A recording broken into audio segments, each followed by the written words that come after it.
Morning, everybody. Welcome to the Yellow Mountain Reserve session. Yellow Mountain Reserve is a green tea. We are in the midst of a 6 or 7 week green tea extravaganza. Last week we did lavish. This week we're doing the Yellow Mountain Reserve. Next week we're doing swanky. All right. Yellow Mountain, as it suggests, is from Anhui Province. And we'll get deep into details about where it's from and why it's famous and the history of it. But before we do, let's talk about shop news for a minute. And I think I want to lead off with an understudy error. I didn't really want to lead off with an understudy error. Nonetheless, I must lead off with an understudy error because some of you have picked up your packages for the second half of the year. And somehow I became confused and started the first tea tasting for the new set of packages on July 5th. Well, obviously that's wrong because that'll be the last tea tasting of this first 6 months. So Rob caught that, let me know. And so you'll see that strangeness occur in a couple weeks. And so we will follow the original schedule and do graciousness on July 5th, which is what you have in your current packages for the first 6 months. And then the green triumph or the green light, I think it's the green light, we'll do that on the 12th. And we will just move each tea tasting 1 week later. So don't worry, it's been called to my attention. And yes, this was one of those errors that occurs occasionally when I'm going too fast. Even when I'm going slowly, I make these type of errors. So please take note of. The second thing to take note of is today, we're going to close early. We'll close at 1 p.m. today. So if you need something, please come before 1. That's very important because we're really happy to be participating in an event.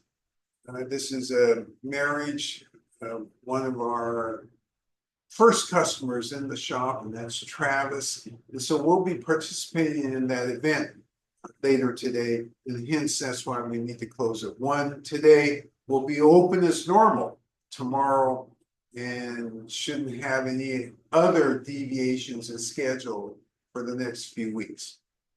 Okay. I think we've gotten the most important part of the shop news taken care of. Let's turn our attention to Yellow Mountain Reserve. So it doesn't come from Yellow Mountain City or even exactly close to Yellow Mountain City. It actually comes from a place that's a little further south of Yellow Mountain City. It's in the mountains. The minimum elevation of that area is about 1,800 feet above sea level. It goes up to about 4,000 feet above sea level. This is really the birthplace of Yellow Mountain Reserve. It's also where the best of it comes from. Yellow Mountain Reserve, from a modern perspective, and let's clarify modern, since 1955, has made it to the list of the famous 10 Chinese teas. And this list is very exclusive. It's got things like Dragon Well on it, Premier's Choice, Wong's Creation, Scarlet Rope. It's got these type of teas. It's got also Green Sanctity on it. So it's the really high-end teas that are on this list. And it made it in 1955. So early on, it was acknowledged as a famous, delicious tea.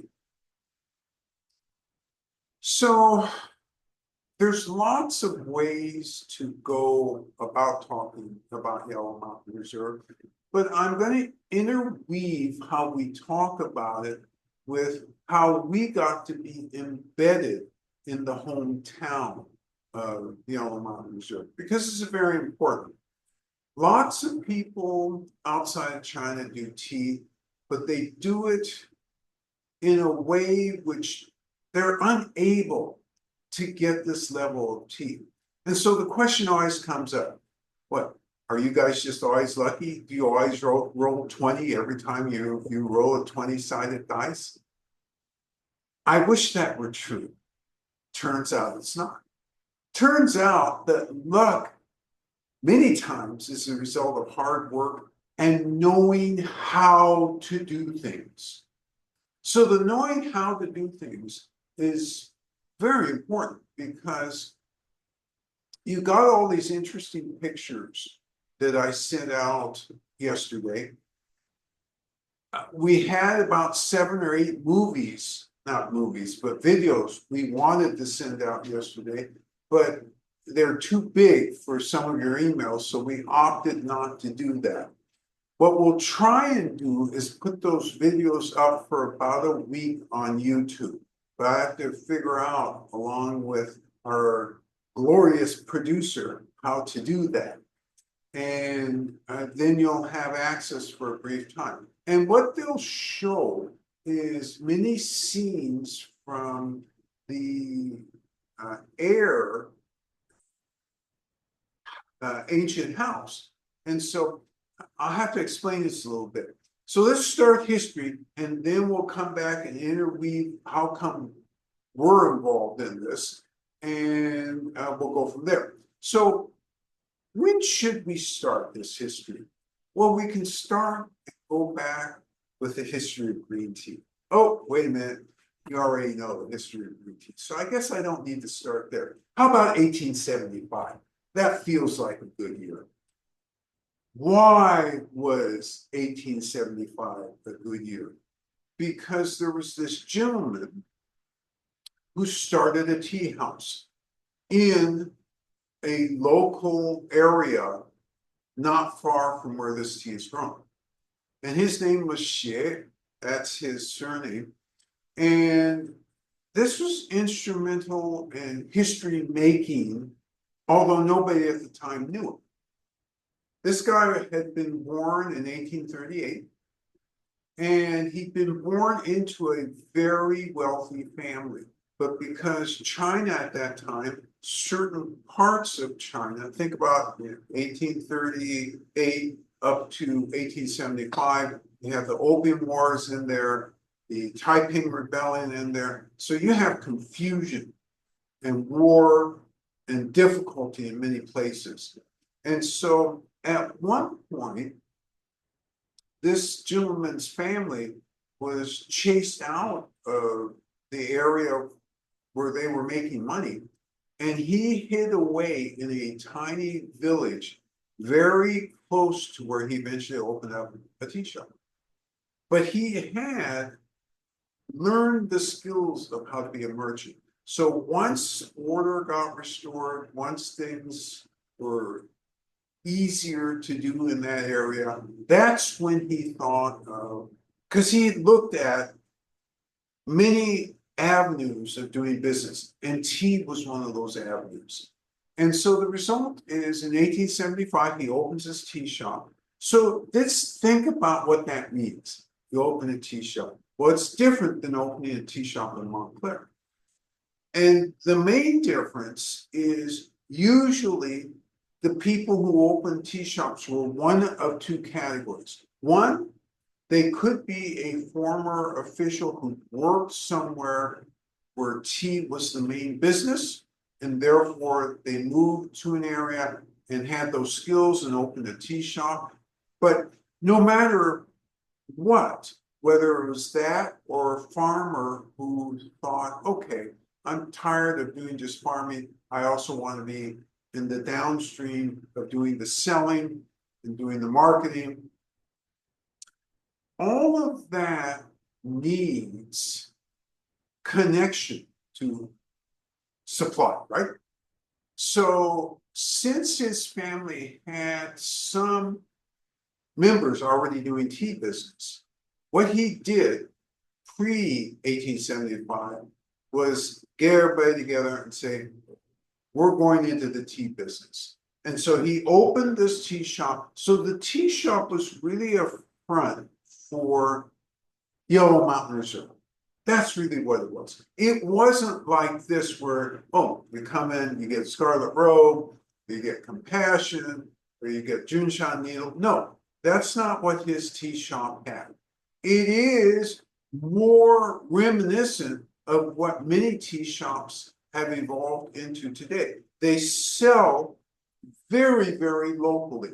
It's very rare to have a tea shop selling across styles. Almost never happens in China. It is interesting because in China, when you go to a tea shop, and let's give further explanation.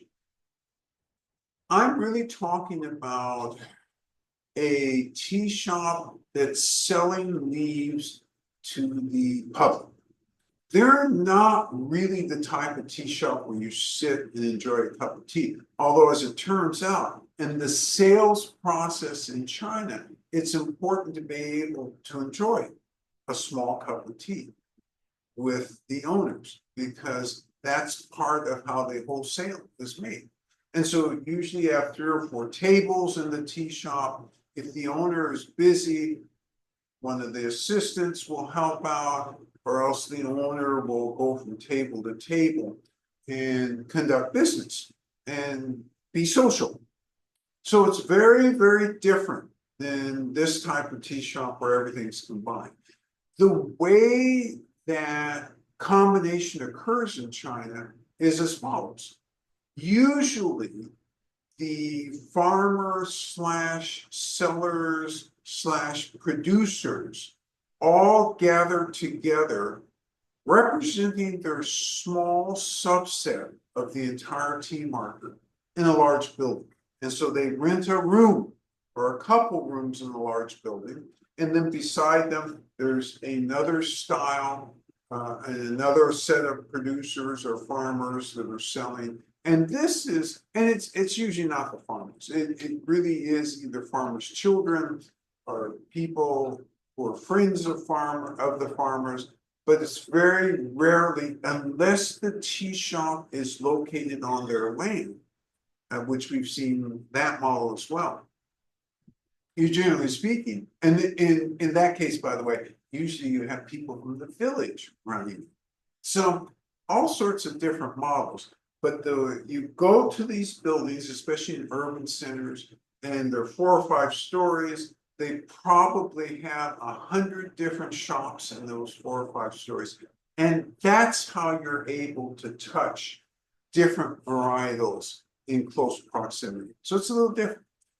You do have a few shops, tea shops, that resemble this, but not so many. And that's a different set of circumstances. And it's a different set of circumstances because it's terribly difficult for one person to really satisfactorily represent all the regions. So what we do here is actually quite extraordinary because we do represent quite a few of the regions. I'd like to use the word all. But in the back of my mind, I know a few regions we're still missing and we're still working on. So the point being, this is an anomaly. And the way you get tea in China is really through these buildings that have all these shops. Okay, so that's a complicated and long explanation about why this particular merchant was only really selling and producing Yellow Mountain Reserve. And why did he become famous? Well, he had huge business acumen, and where he was located wasn't all that far from Shanghai. And so historically, and I apologize, today's going to be a lot of history, and it's going to be embedded, but it's really important because if you look at China from 1860 to 1875, and we're not going to look all over China, we're going to keep focused. Guangzhou, which used to be the most important business center, why was that? Because the emperor had said long ago, hey, foreigners, when you go to China, you only dock in Guangzhou. There's a few other places you can dock. And that's it. And so the main business that was occurring between China and foreigners was out of Guangzhou because foreigners built factories there. You had Hong Kong, and the result was that was a more favorable place for Westerners to go to. But when you think about who in China had already developed the acumen to be very sharp business people, it was really in Shanghai. So as time went on, between 1860 and 1875, Shanghai played a more and more important role in international business. Not only that, the Opium Wars had opened up many more ports, and so foreigners could come to different ports. And Shanghai was beginning to be a bustling port. And therefore, this guy recognized early, if I can get my tea on the market in Shanghai, maybe I can do okay. So this is the background of this guy. So let's think for a minute. Born in 1838, starts in 1875. That's about 40 years. It's a little less than 40 years. It's actually 3 years less than 40 years. It's 37 years. So he's in the prime of his energy and his creative business process to make this happen. So that's the marketing side. What about the doing side? Remembering that his relatives were actually planting already and doing Yellow Mountain Reserve. What he did was he got in there, and so this is the artistic. He had both artistic and the business. He got in there and started making a standard for crafted Yellow Mountain Reserve. And he created this formula, this template, and made sure that his relatives were following this and was producing a product that locally was becoming very famous. And so he then had the confidence in 1875 to open up the shop. He boomed. The shop boomed because the British in Shanghai, when they came in contact with this scene, they said, hey, it's pretty good. In fact, it's real good. And we want this. So he immediately was able to develop a channel for sales. And he enriched his family and was able to claw back some of that status of being a successful merchant. Okay, so this is step one of that history, right? How are we connected at all into this? His great-great-grandson owns the same company, owns a production facility, and that's who we've been spending time the last few years with whenever we go to this area. So we don't go to second class Yellow Mountain Reserve. We go to the origin of Yellow Mountain Reserve. So now this comes, the spotlight comes back on us. How in the world did we get connected? Did we just walk into this guy's farm? Hey, bro, you know, we'd like to learn about your history, and our customers would like to, you know, get some of your great stuff. When a person is this famous, and he is, make no mistake, this guy is very famous. And he's so famous, what did he do? He revitalized the planting, he revitalized the, and this is the most important part, the production of this tea. He trademarked it. And in 2008, this particular tea achieved gift status. Gift status. What does that mean? Remembering that there's a class. So when you go from 1 to 10, to get number 1 is real good. Real good. To get special grade is better. To get gift class, national gift class. That meant one leader in China gives another leader from abroad this tea. That's gift class. So the tea has to be good in order to achieve that. So this guy has done all of that.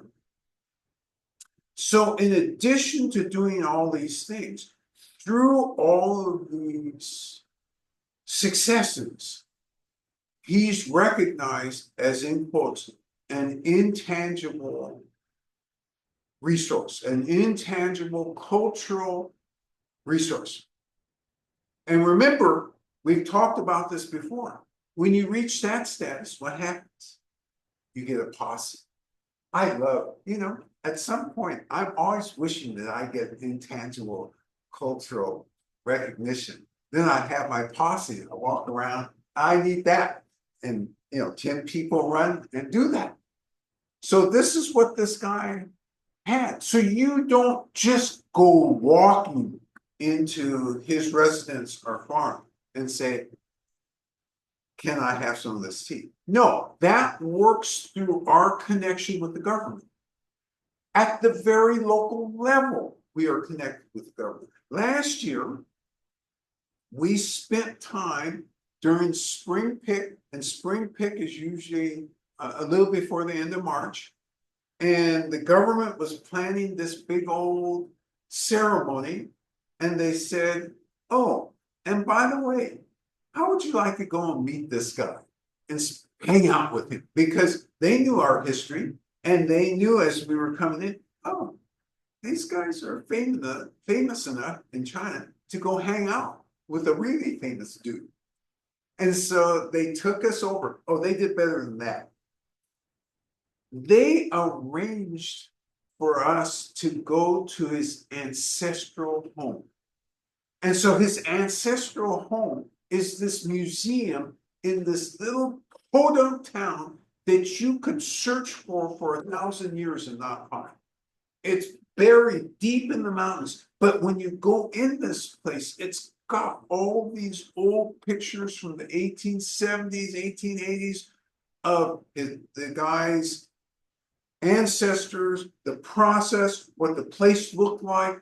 It's unbelievable. It's a museum. Oh, by the way, just like so many of these museums, you walk up, usually here when you go to the museum, there's hours, right? 9 to 5, and then you got buy tickets online.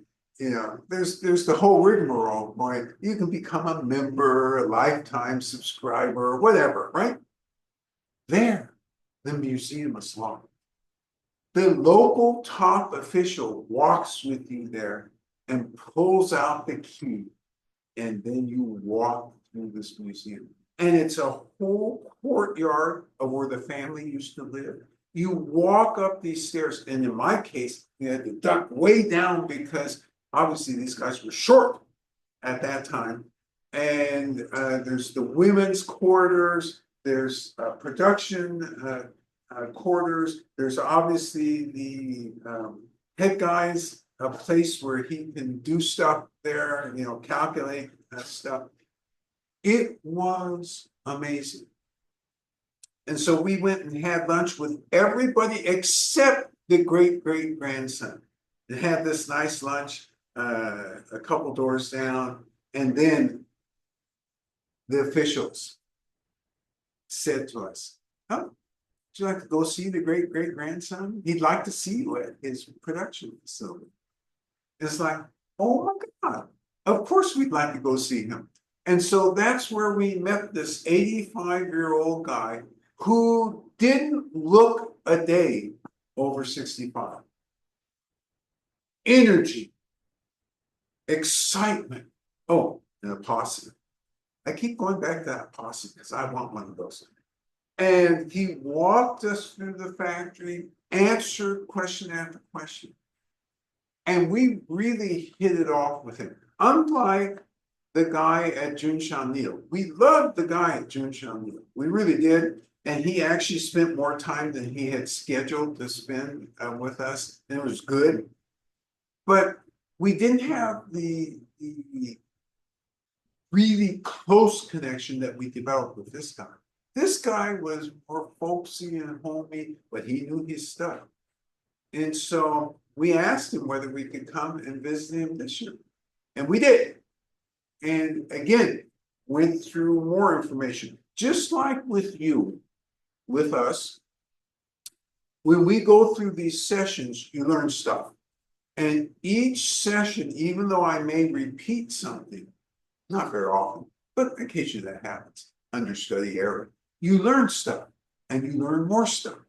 And you learn it by going through these things over and over again. Well, us too. When we went through this factory this time, we saw the interaction with the local farmers who were bringing in their unprocessed tea. And it was really interesting to watch because we saw some rejected and we heard them talk about the reasons why. We saw some accepted. Oh, this is really good. They put it in the really good pile. It was amazing. So this is the value of going year by year. More importantly, this is the value of getting connected to officials. Here, it's not the same thing. In China, if you know the officials at the local level, you get access to everything. And it's really interesting because most of these guys are older.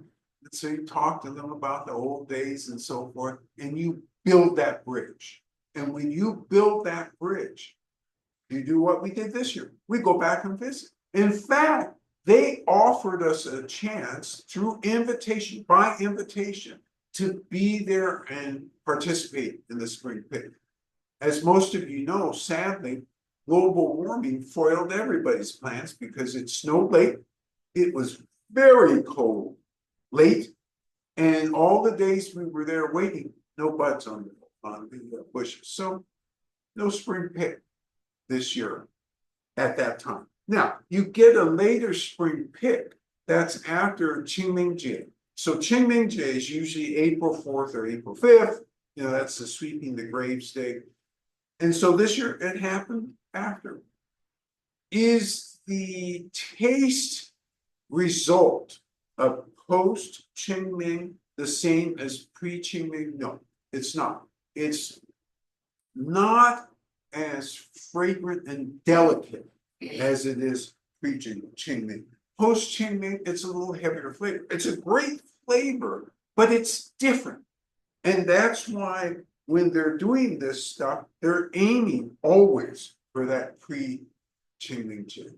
And so are we when we're getting that for you, because we appreciate that you're the 1%ers. You guys have a high bar, so we've got to meet it. So is this a coincidence? In other words, is this a one-off? Or is this the only place where we're connected with government? The answer, as you already know, is not. Almost every place we do our business first through the local governments. That's how we built the relationships.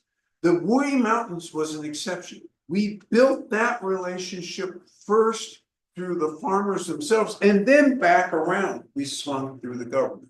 So at some point, there's always, let's shake hands, let's become friends. We intend to come every year. We love what you're doing here. That type of relationship, which is important. And this is what distinguishes us. One of the many things that distinguishes us from other tea purveyors, because they don't do that. They don't know how to do that. They don't have the ability to do that. Okay, so we've talked a lot about history. In fact, we've talked so much I knew that there was some reason that I could hear the tea master stirring around. And I heard the tea master stirring around because she recognizes that you're thirsty.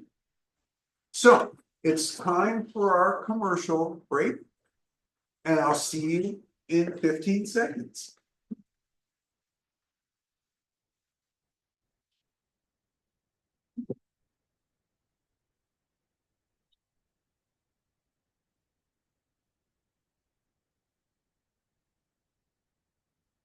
And without further ado, here is the thirsty tea master. Yes. Looking forward to present to you Yellow Mountain Reserve. Sir, yes. Okay, we do green tea, huh? So Where's the good morning? good morning, everyone. Yes. 早上好. Yeah. So John, help me. I take it. Okay. Green tea, Yes. that means lots of cups because we're gonna dissipate the steam, aerate the water, and we do want to do it faster than you normally would do it at home. 2 cups is all you really need. Strainer, you need that. Tea toy is fun. A tray is useful. 175-degree water for this. It's 5 grams and the steeping is 4 minutes. So you go through the normal process. Normal process is to heat the cups with any temperature of water, 175 or greater. And that's to make sure that the cups are completely clean.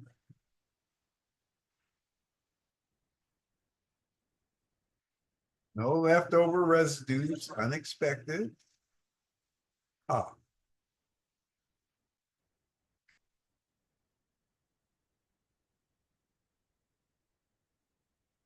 All right, and the tea master is drawing 175-degree water. I'm putting 4 minutes on the timer.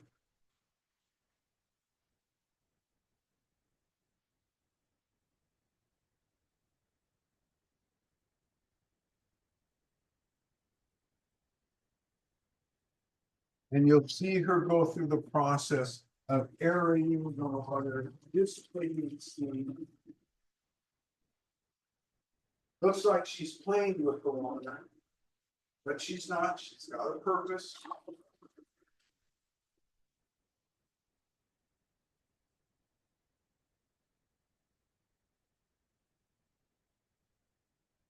And by using 4 cups like this, we can go faster. But 2 is enough to do it home.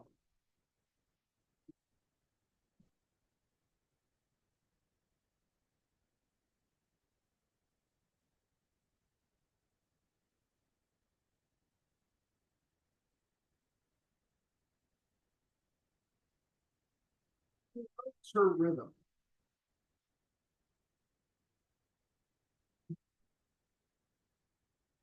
Not in a hurry.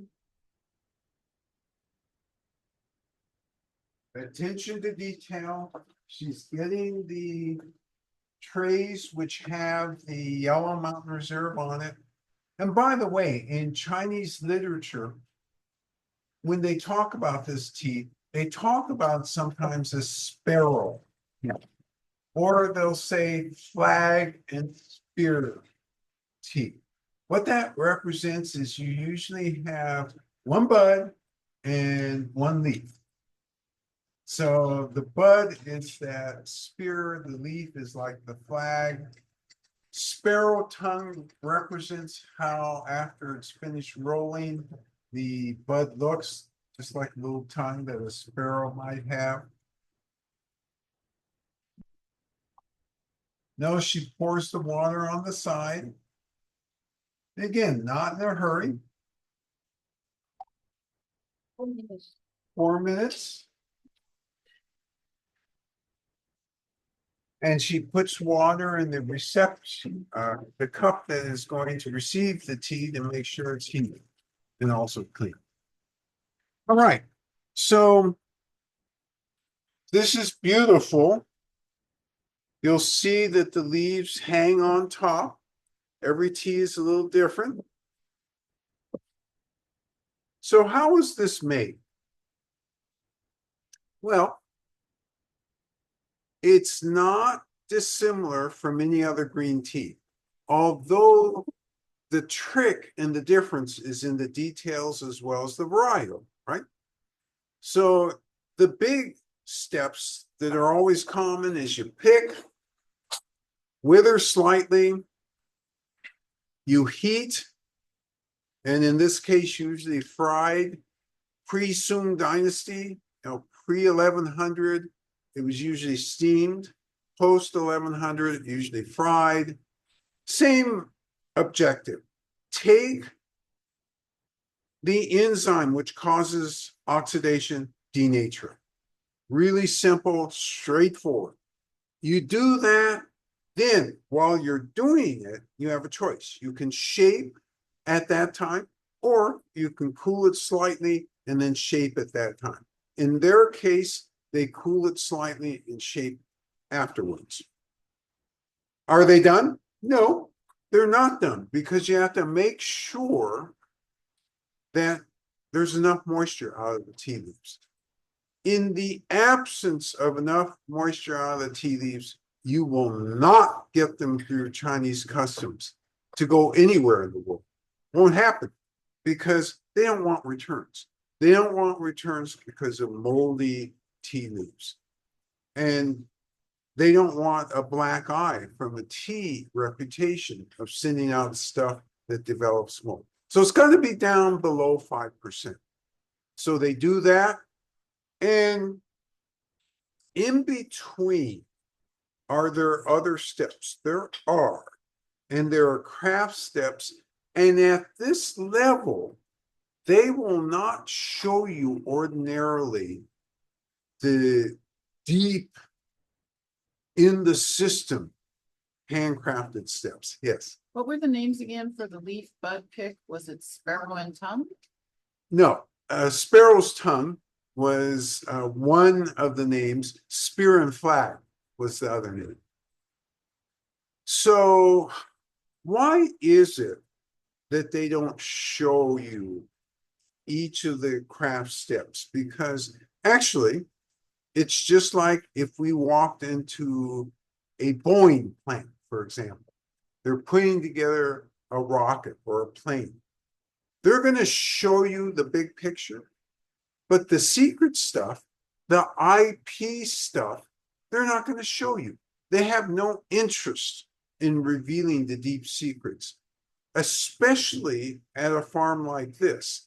In fact, it's amazing that they let us walk through the whole thing. It is and it isn't. Again, we built a reputation. We usually have Tea Elite with us. And so everybody knows, oh, yeah, these guys, we know who they are. They're famous. They don't fool around. There's never, ever been any foolishness on our part of, oh, well, we want to grow and move this to the US. A, it's never going to happen. B, that would just be bad manners. I'll catch you in a second. All right. 4 minutes has expired. Tea Master is going to show her high craft skills.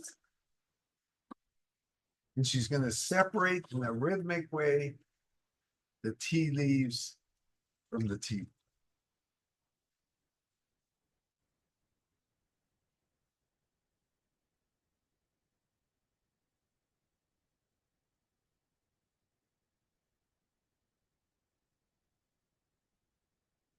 All right. What a beautiful cup this is. Translucent. White hairs in it. We like it. Now, some of you, and actually before I go down this route, there was a question. Was an early observation from Jeremy that the dry leaves in the bag gave her, she was surprised by the memories of picking potatoes as a child from the scent that reminded her of that. Oh, how interesting. So for Jeremy, the dried leaves from a scent perspective reminded her of childhood when she picked potatoes. And so what that suggests to me is fresh and earthy at the same time. Love that, calling that out. So why did it take us so long to bring this very famous tea to Sophie's cup of tea? Because when we first observed this and thought about, God, that's pretty light. You know, people are going to think we just gave them a cup of water. You smell it. Well, that's really light. But it's there. And this was before we discovered we had the 99 percenters. Once we understood, oh yeah, we've got the 99 percenters, we could bring anything. In fact, this bring the best stuff. And this belongs to that category of the best stuff. When it's being produced, the smell and fragrance is out of this world. Just the smell of them heating the leaves is out of this world good. Let's enter the quality arena. Let me enter it first. Going to see how this is. 175-degree sip.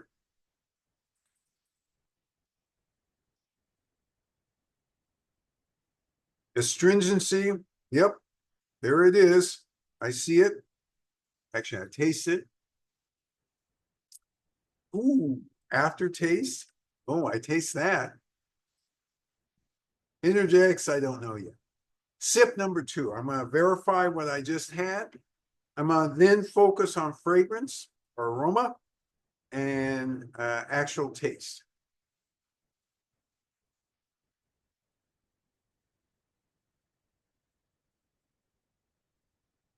Wow. Okay, now remembering you're taking good notes, you'll look back at your lavish notes, your turn to brew and make new notes.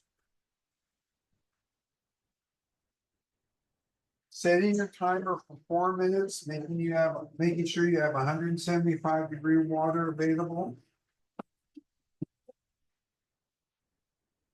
Rob suggests for symmetry, it would be interesting if there were a competitive tea that was named Green Mountain Reserve that is a yellow tea.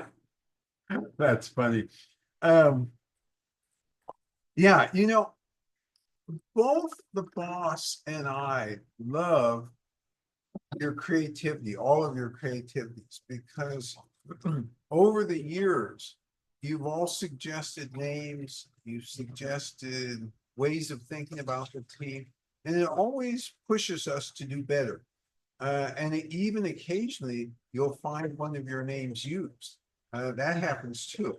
So I love the sense of thinking about the tea from that perspective, especially again, since this is such a high level, and we are with one of the founders.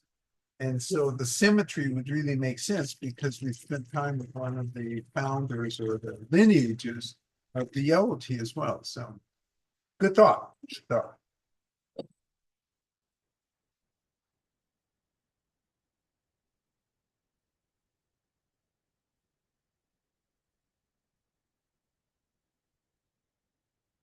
So you notice the tea master,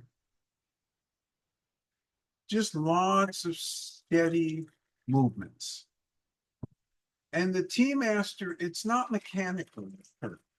What it is she's looking for some result after every pour. And you notice the subtle movement. Well, let's peel the glass and see if it's where I want it to be.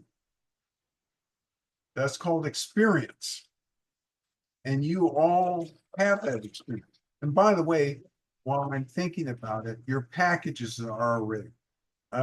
We recommend you come either today, remembering we close at 1 o'clock, or better yet, tomorrow when we have normal hours. Pick up your membership packages.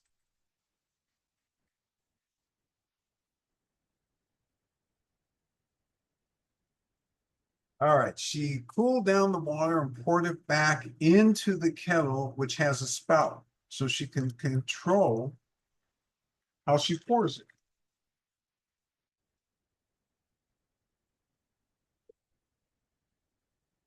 And she set the 4-minute timer. We're back on screen. So You know, we talk about that bridge, being that bridge between Chinese methodology and Western consumption of these beautiful Chinese teas. And one of the things to understand is this bridge was built in increments. So what I mean is some of the teas are always done, typically done in the very, very tiny cups, the 3 ounce to 4 ounce cups. This particular tea on site, normally they would do it in about a 6 to 8 ounce cup. So they do something that is larger, and most of the green teas do. Very rarely do you see green teas in the 2 to 3 ounce. Yes. Kathy comments, the warm dry leaves have a scent I find hard to describe, but it's almost like root, But it's what? almost like root beer. Root beer. Oh, that's interesting. I don't reject this at all. And the reason I don't reject it is because remember, root beer among the sodas, that does have a very distinctive smell to it. And so what Kathy is saying is that the smell of the leaves, and I assume it's the heated leaves. Warm, yes, he did. Yeah, heated leaves. Yes. Wafts up and reminds her of that. And root beer of all the sodas, for me at least, is the closest to something that is plant-like. You know, you get Coke and all you get is certain sugariness. You get 7-Up, you get a different type of feel. But root beer is just very different. You get some plant sensibility out of it. Yes. For Rob, he shares, he gets hints of umami and malt from the warm dry leaves. Oh, umami and malt. Rob describes from the warm dry leaves, heated dry leaves, and that's a good call. The green teas in general will give you some sort of umami. What's interesting about what Rob just said, though, is this one's giving a malt sensibility, and I get that. And that's not unrelated, by the way, to Kathy's comment, because the root beerness, part of the underlying thought about that is connected to the malt. There's clearly a aroma connection, and that's why when Kathy said it, oh my gosh, yeah, I get that. I get that. Great catch. Jeremy says, I love the dancing leaves clinging to the top of the tea liquor, the tiny trichomes bouncing around, easy to swallow, warming, a very slight astringency in the front of the mouth. For Jeremy, slight astringency in the front of the mouth, and she focuses on aesthetics because she says the leaves are beautiful, bouncing leaves when you first pour the water in there. And more importantly, she says there's trichomes swimming throughout. And oh, by the way, take a look at this. A couple of the leaves are standing at the bottom. It's very beautiful, very, very beautiful. And yeah, the trichomes are in there. All right, the timer should have gone off.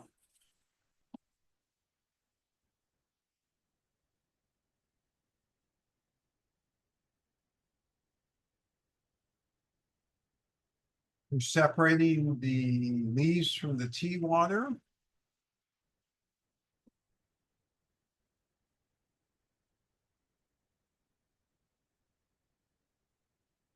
And you're getting ready to enter the quality arena.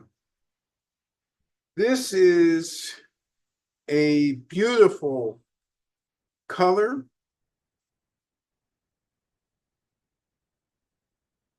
And this is fun to enter.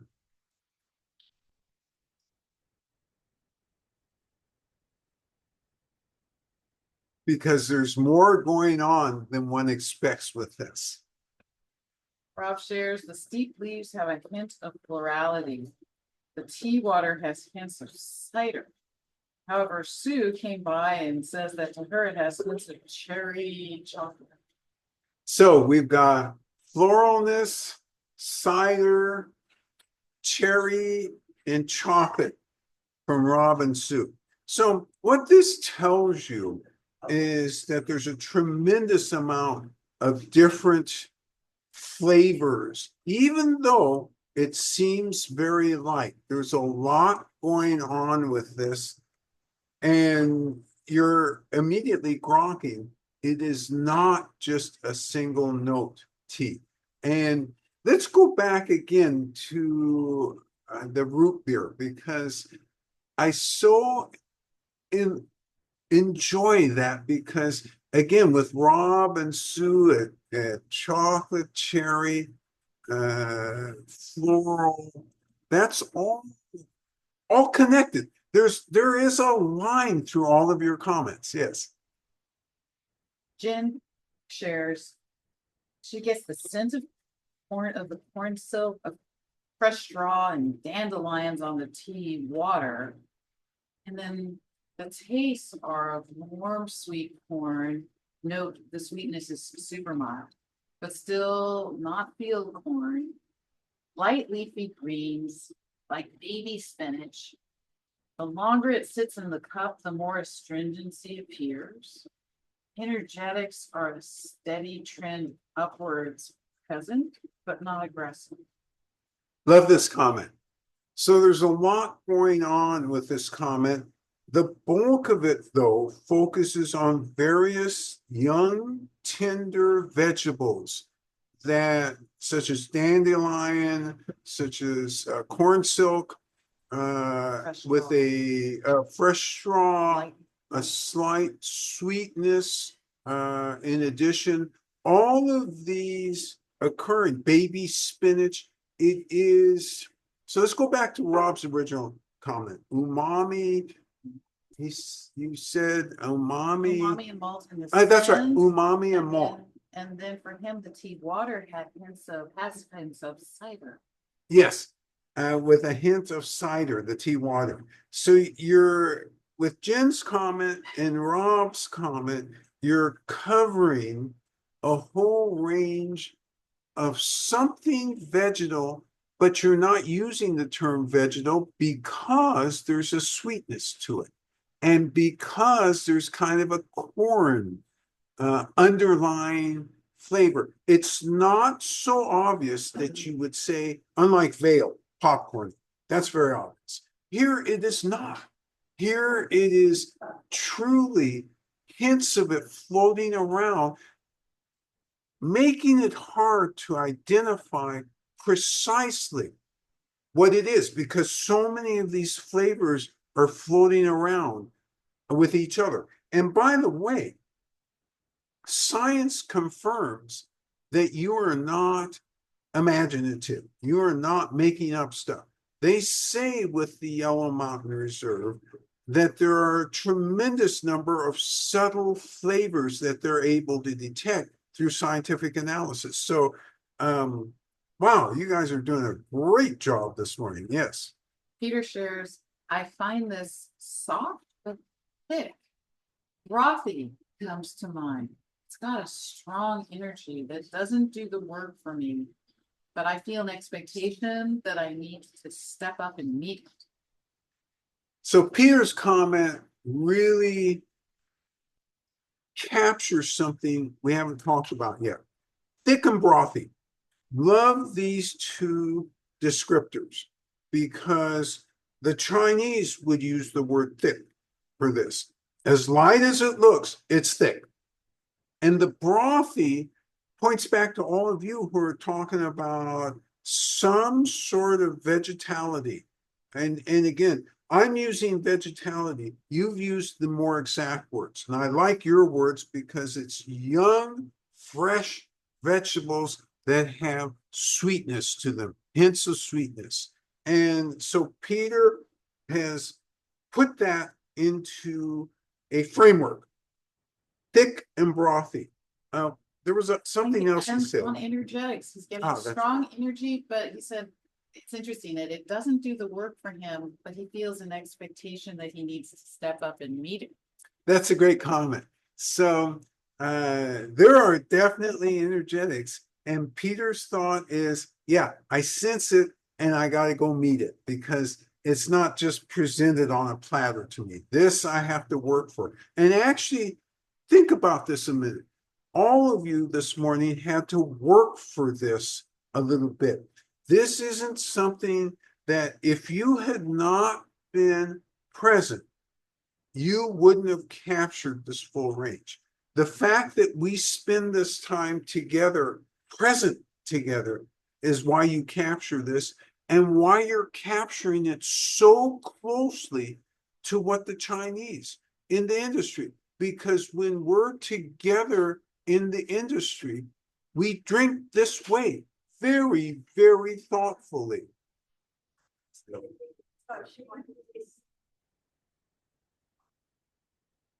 Okay, so next comment. Next comment, Jeannie says, my oversimplified description is far less poetic than Jen's, but I get a haze sweetness, both in aroma and taste. Haze sweetness in aroma and taste from Jeannie. And she gives tribute to Jen's comment because she said less poetic, but actually connected with Jen's comment because there is that sweetness. Jen said straw. Jeannie said, hey, yeah, we're in the same ballpark. Yeah. Rob says, it is astringent, but wet and smooth, a kind of velvet sensation on the tongue. It has a kind of green tea flavor battling to come out behind that smoothness. I would call this the iron fist inside the velvet glove. I would serve this to my enemies on the battlefield before the battle. After the first cup, they would withdraw, realizing that they were up against a tea beyond their skill. I love this comment. So let's start with the key word out of this entire comment, which is velvety.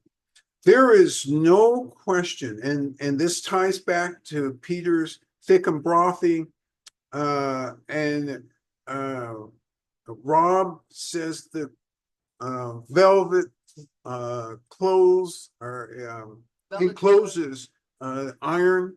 In other words, strength, flavor, variety of flavor, and astringency that is definitely there, but a drinkability, almost like a juiciness at the same time. This is none of these comments are disconnected. It's incredible. These comments are all actually one of the most closely connected we've had in all the sessions. And I'm loving this because, again, the Chinese would understand that velvety without question. And one of the reasons this is a top 10 tea in China is because of that strength. Not that it overwhelms you. You have to work to find it. But once you work and find it, ooh, wow. Yeah. Peter says, deeper into the cup, there's now a lingering taste on my tongue like I've tasted something sweet. Oh, so we can't leave the sweet palace. There are sprinkles all over the darn place, and you are detecting them, and yet you don't lead with them, which is perfect because this tea doesn't lead with sweetness. It actually leads, if you were to ask me, with the thickness, with the velvetiness, and then you get that root beer. And I keep going back to Kathy's comment because here Peter is talking about the sweetness. Root beer, it's that underlying malt, vegetality, and sweetness. Jeremy shares, I have a great rapport with this tea. Gentle, smooth, calming, but energizing. Gentle, smooth, but calming and energizing. So this is a tea that easily, if you need to pull yourself together, to focus, to try and concentrate, this tea will help you do that. Because it's got so much going on. It will take you out of yourself You sit and are present with this, and then you're ready to do anything. My God. When I spend the time with you on a day like today, it makes me feel like I'm a true understudy and that I'm dealing with all of you, and you all are at such a high level and discerning level. You have taken one of the most complicated great teas in China and parsed it and parsed it and pulled all the elements out and didn't forget about the energetics. What's left for me to say? Hope you took good notes, by the way. There's nothing left for me to say except I salute you because you're so good. All right. We started with lavish last week. Yellow Mountain, unbelievable reserve this week. Where should we go next week? Swanky. I think we're going to have fun next week. That's what I think. All right. Reminders. Your tea packages for the next 6 months are ready. However, remember, though we normally are open till 2, we are only open till 1 today. So please don't forget that. Don't come down at 1:45 and be surprised. Oh, they're closed. That understudy can't tell time. Yeah, well, that may be true anyway, but that's not why we're closed. All right. Your responsibilities this week, be healthy, have a great one. We'll see you next week. Bye-bye now. Take care.